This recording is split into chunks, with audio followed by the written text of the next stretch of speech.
normally when it goes into sleep mode.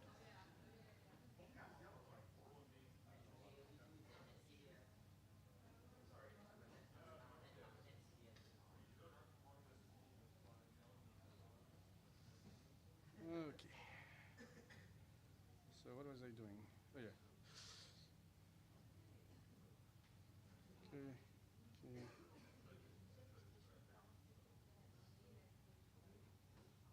Okay.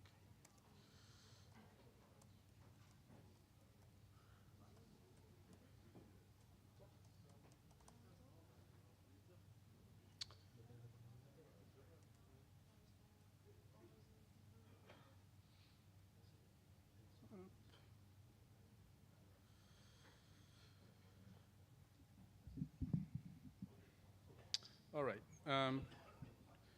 So I'm going to run a couple of notebooks. I guess I have 2 notebooks. You will find them in the GitHub repository. So if you have already downloaded the folder, the repository, you're good to go. They are here. Oh, no, they're not here. What's going on there? Yeah, they're here. And there is a README. So the README gives you a reference to where the stuff is coming from. These 2 are the notebooks. And the README has a bit of explanation about what's going on and a code snippet that we can also run in a terminal window. These are examples of the drifters package that I was telling you about. And the first thing I'm going to explain a little bit is the notebook framework. So you've already looked at Jupyter notebooks today. In fact, you've already tried them on your laptop and on this computer, cloud computer that Alex has set up. We're going to do something slightly different. We're going to use Pluto. So Pluto, you're here in a terminal window. You start Julia, and then you start Pluto this way. It's just a regular package, a regular, Julia package. Once it's installed, you do pluto.run and then parentheses, and this will start the Pluto server. So it should open a window like this in your web browser. Anybody is trying it? Anybody is struggling with that? Okay. Yeah, pluto.run with parentheses, with nothing in that.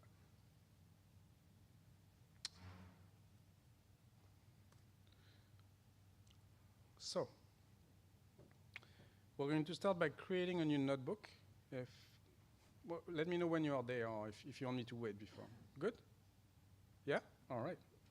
So to create a new Pluto notebook, you click this plus button here. You see my screen is big enough? A bit bigger. So there is a button that says create a new notebook, and that's that. You should see a window like this, and in front of you, you have a code cell. So if you're here, you can start typing things. And I'm going to say something like this. Right? So that's just defining a variable, which is going to be equal to 2. And then I'm going to be something fun, which is, I'm trying to impress you here. So we get to 4. But the reason I'm doing this is to demonstrate something else. So if you're looking at the screen now, I'm going to change something in the cell that's at the bottom. And I'm going to make this a 2. You should look at the first line. It's going to react and update itself automatically. Did you see that? All right. So Pluto is a sort of a slightly different kind of notebook this way, where everything is reactive, meaning behind the scene, there is an algorithm that keeps track of what depends on what. And if you change something anywhere in the notebook, in this case the second line, and the first line happens to depend on that, it will just react. So that's one of the big differences with compared to Jupyter notebooks. Is this is, in fact, a very strict linear program. You cannot go back and forth and, you know, rerun a cell and la la la. So it's all very strictly tied up together.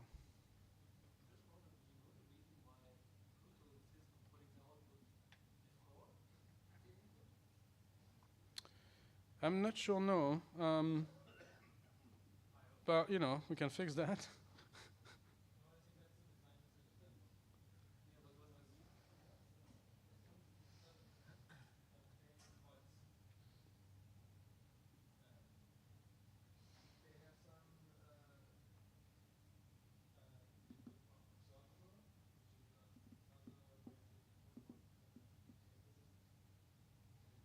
Mm.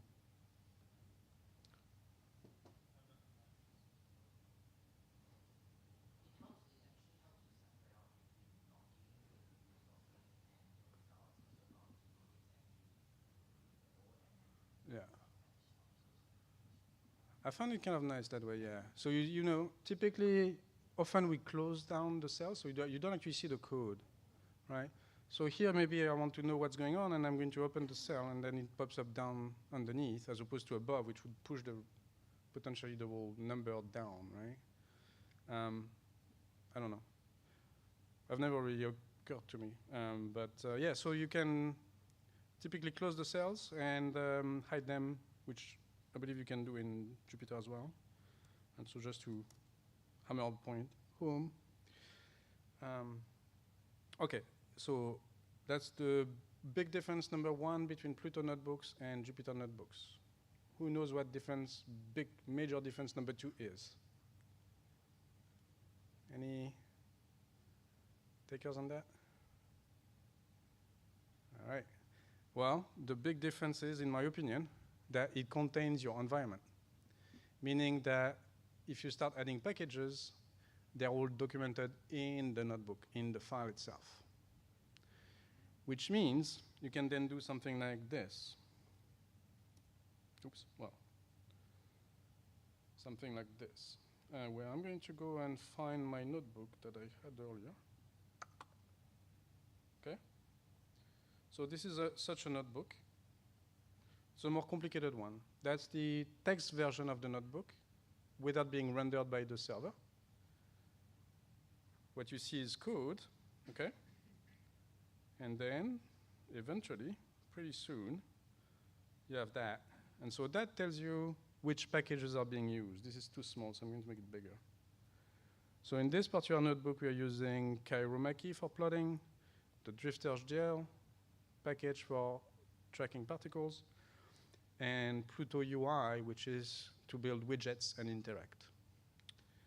So as a result of this, because everything is kind of self-documenting, Pluto lets you do something like this. Well, I'm copying the URL of the notebook. I come back here, okay?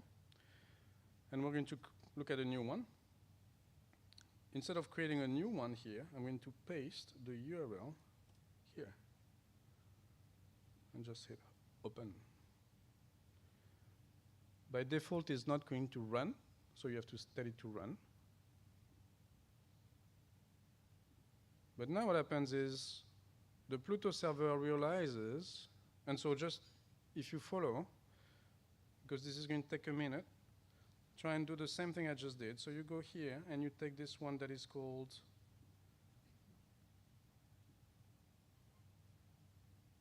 idealized vortex, right? You click on it once. That should be enough. You click on row. You take this URL. You go back like I did in the Pluto notebook interface. You click on these three dots to get back to the menu, and you paste it here. So once you have done that, what happens is, anybody wants to ask a question or me to pause at this point? Okay. So you're noticing here, I'm going to go back to full screen. You're noticing here at the top, over there, right here, there's this progress bar that's going to go and increase.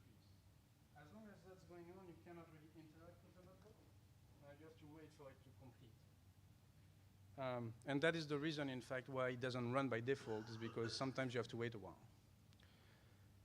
But what is going on now is quite useful. It's starting with, okay, I have a using packages, so I'm going to download the packages that I need, I'm going to install them into Julia, I'm going to pre-compile them and make them available.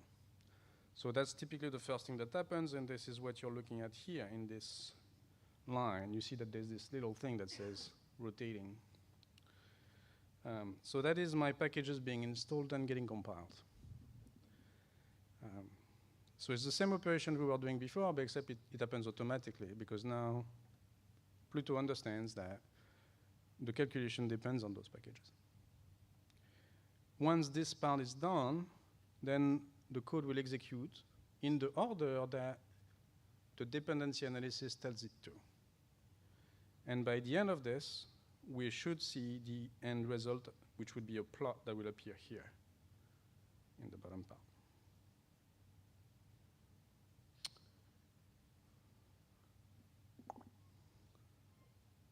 So it should not take too long. It has now compiled the packages, as you see with the check mark. Do you see the check marks? There's check marks next to the packages. And so now it's moved on to the next part of the program. And now I can sort of tell you a little bit about what's going to happen. So the way that the Drifters GL package works is that you provide flow fields, and then we're going to calculate, we're going to put particles in it, and we're going to let the ODE solver give us trajectories of those particles. So it's going to time step in time. This line here is how you define the flow fields. More specifically, you put them in a data structure that then will allow the rest to be very sort of automated. The flow fields in this case are very idealized. It's a solid body rotation, where everything just rotates. I believe there's also a convergent component, such that it would go towards the middle of this rotating body.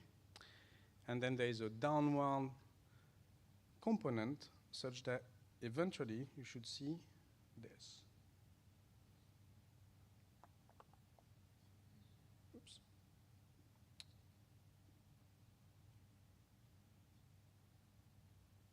Oh, it's not here. Okay.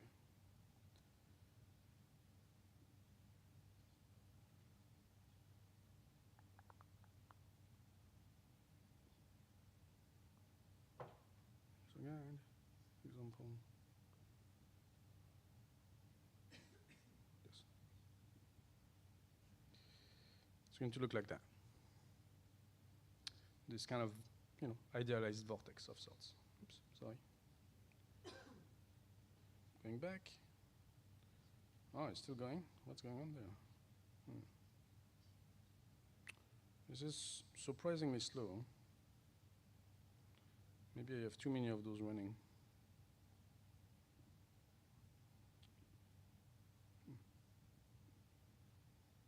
Or maybe it's the ODE solver that just takes forever to compute, to compile. It cannot be my software,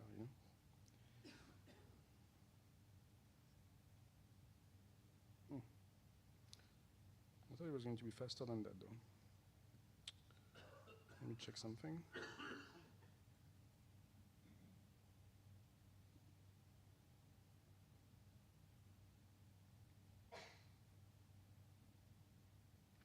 Oh, I think I know what's going on. Okay, fair enough.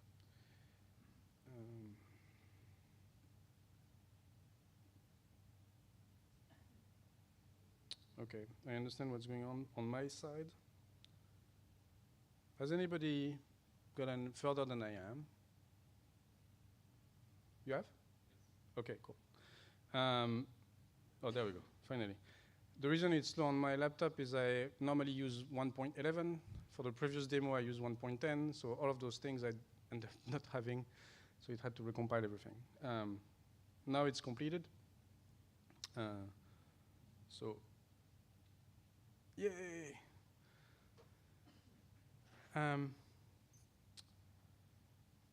So that's kind of it for this particular notebook. Clearly, I had an issue with the compiling. I'm going to go back to 1.11 in a second for the second one. But before I go there, let me just illustrate a little bit what's going on. So U is just an array, right? So that's just an array that is specified as the flow field for one component, and then there's a V. They are assumed at that point to be orthogonal, and there's a W, which again is assumed to be orthogonal. With those three things, we have a three-dimensional flow field, clearly, and we proceed. I want to delete this. Okay. So once we have this data structure of flow fields, the rest sort of follows naturally. This is the definition of the initial conditions, so where we are releasing the particles in the flow field. In this case, I'm putting the initial one single particle at a point in like a third in all of the direction of the domain. With my flow fields F and my initial positions, I can now define a new data structure that is called individuals. And these are the actual particles. Once you're there, what is this doing? Okay, I'm going to skip on that. I don't really have time for this. You end up defining a time period. In this instance, the flow field is stationary, so I can pick whatever I want. And then that formula here, integral bang IT, is the code to integrate. Is anybody surprised by the form of this code? Or is that familiar with everybody? The Unicode aspect of it? Okay, maybe nobody is, maybe that's natural to everybody to use Unicode, but for me, until I used Julia, I didn't know that you could write code this way. So Julia has Unicode support, which I don't think we have really encountered yet in this today. So this ultimately is just an alias for a function that would have like a regular name. But that's one of the nice things with Julia is you can actually write it in a way that, this is the way I would write it in terms of math, right? It's just an integral over time of this trajectory calculation. So this is all that I'm going to say about this one. Is there any question or comments?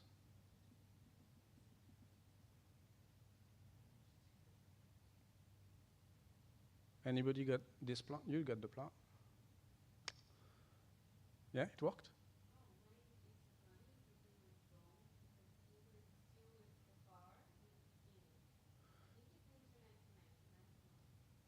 That is possible. Can I? It could also be what I experienced myself, which is that it takes a minute to compile.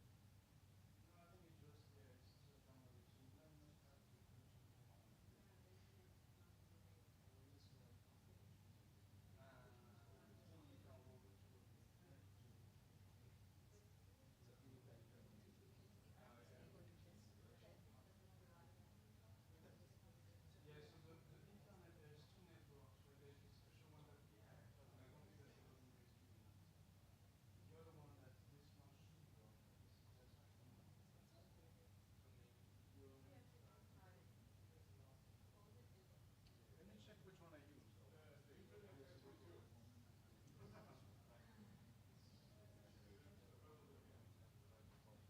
So the one I'm using is this one. The hotel Wi-Fi guest. Okay. We'll try that. I'm going to go to my favorite website. Ah, it works. Out of curiosity, is everybody on Blue Sky these days? No? Oh, wow. Huh? Okay, fair enough. I'm on both, but Blue Sky is really nice. If you're tired of Twitter/X, that's the place to go. That's where everybody that I know and have ever followed kind of has migrated. Is the non-fascist version of Twitter. Okay, so yeah, if you can't download anything, that's going to be tricky, especially because the next one would take more time downloading. So I'm going to do something myself, which you don't necessarily have to do, but I'm going to go back to a different version of Pluto. I'm going to kill that. So to turn off Pluto, as a what you do is you go back to your terminal window. You're here. This is still running Pluto. You do Control-C, right? No? What's going on there? Well, okay. Okay, that's fine. Well, maybe you don't. No, I was using 1.11, and I think that's what I would use. The fact is my notebooks probably have the dependencies in them that are for 1.11. So it should go faster if you use 1.11.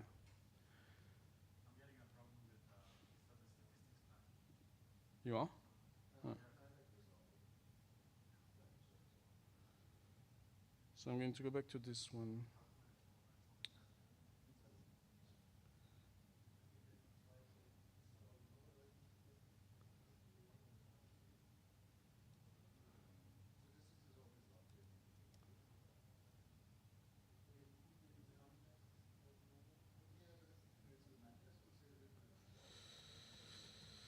Okay, well, that's interesting.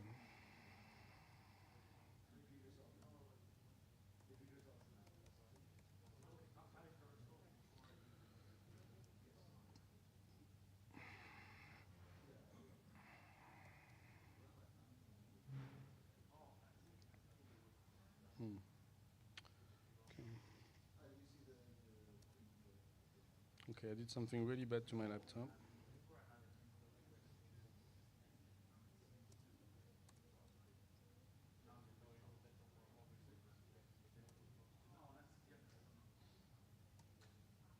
Okay, so this one did work.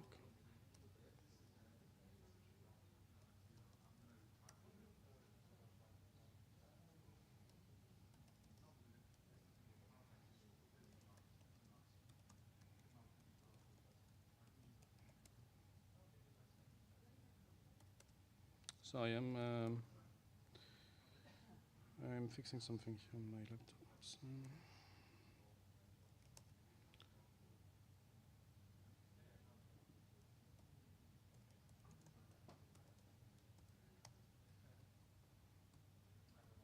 Jesus.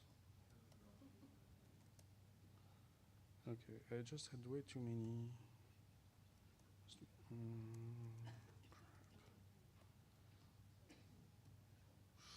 Okay, I think I need to reboot my laptop at this point. I don't know if there's an issue, but I was running 1.10 and 1.11 at the same time. Anybody knows if that can create some trouble? Because I think that's what happened, is I was running a bunch of things together and so I'm sort of stuck.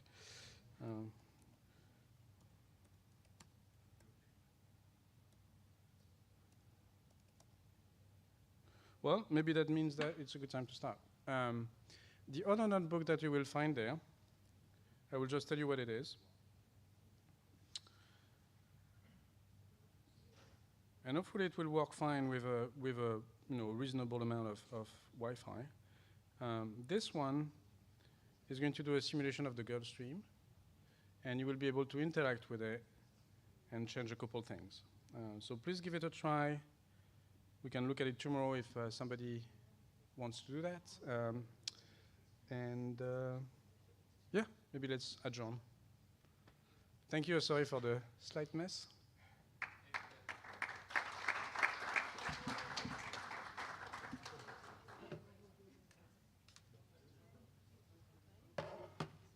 Thank you, Gail.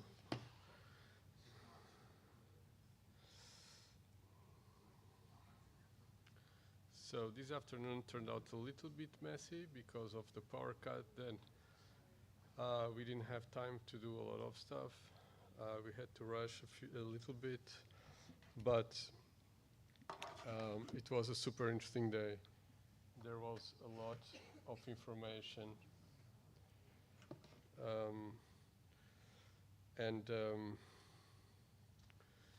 So thank you everyone for the presentations. And thank you, Gail, for organizing this. So if you are at home, I mean, if you are remotely, this is the end of the event this year for you. Thank you so much for participating. I hope you found this interesting. Everybody's committed to put all the presentations and the notebooks on the GitHub repository. And we are committed to edit the videos, which now are really long videos, in sessions, break them down, put them on YouTube, and then go to each notebook and add a link to the presentation, the YouTube video, so that anyone who finds either the video or the notebook can experience both at the same time, a bit like being here as close as possible. So thank you for being online. We hope you had a really good week, and this is the end. So if you're here, now we have until 5, so a slightly short expert hour today. But so the goal is to do what we always do, mingle in the end, at the end of the day. And then we are going to have at 5 o'clock a podcast here, a Julia podcast here. So everybody's welcome to be here, right, right, Chris? Yeah, everyone can watch. I think that we'll just have the folks that are really developing packages. Yeah.